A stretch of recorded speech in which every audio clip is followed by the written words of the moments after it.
এখন শুনছি কক্সবাজারে নব্য গডফাদার শিলং থেকে এসেছে।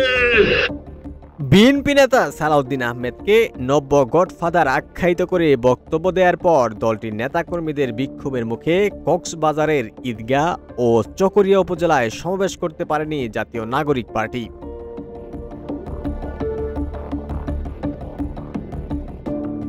চকরিয়ায় পথ সমাবেশ করার জন্য একটি ট্রাকে মঞ্চ তৈরি করা হয়েছিল, সেটি ভাঙচুর করা হয়।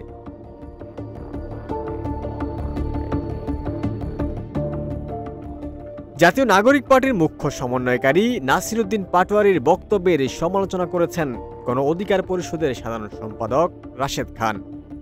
নিজের ফেসবুক পেজে দেয়া এক পোস্টে তিনি লেখেন, এনসিপি নেতা নাসির উদ্দিন পাটোয়ারির বক্তব্য অত্যন্ত উস্কানিমূলক ও অনাকাঙ্ক্ষিত।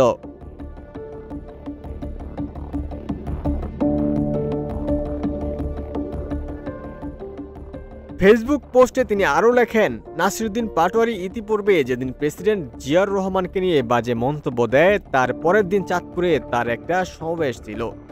জিয়াউর রহমানকে নিয়ে বাজে মন্তব্য করার কারণে চাঁদপুরের সমাবেশকে কেন্দ্র করে পরিস্থিতি বেশ উত্তপ্ত হয়ে পড়েছিল।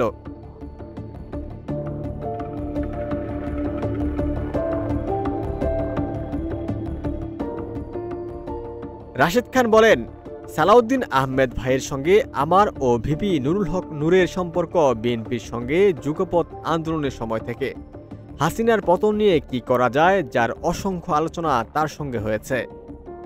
এমনকি 2024-এর জুনে যখন কোটা সংস্কার আন্দোলন আবার শুরু হয় তখন সালাউদ্দিন আহমেদ ভাই, নুরুল হক নূর ও আমি একসঙ্গে অনেক বিষয় সমন্বয় ও আলোচনা করেছি।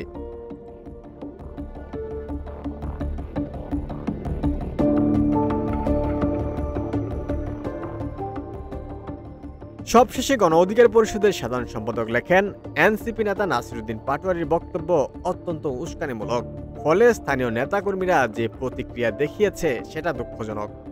ফেসিবাদ বিরোধী শক্তিকে ঐক্যবদ্ধ থাকার আহ্বান জানাই, নইলে বিভাজনের ফলে আবারও 111 সৃষ্টি হলে হাসিনা ফিরবে, তখন কারো রক্ষা হবে না। সবাই সহনশীল হন, নইলে বিপদ কিন্তু সবার। ওমর ফারুক, ঢাকা প্রকাশ।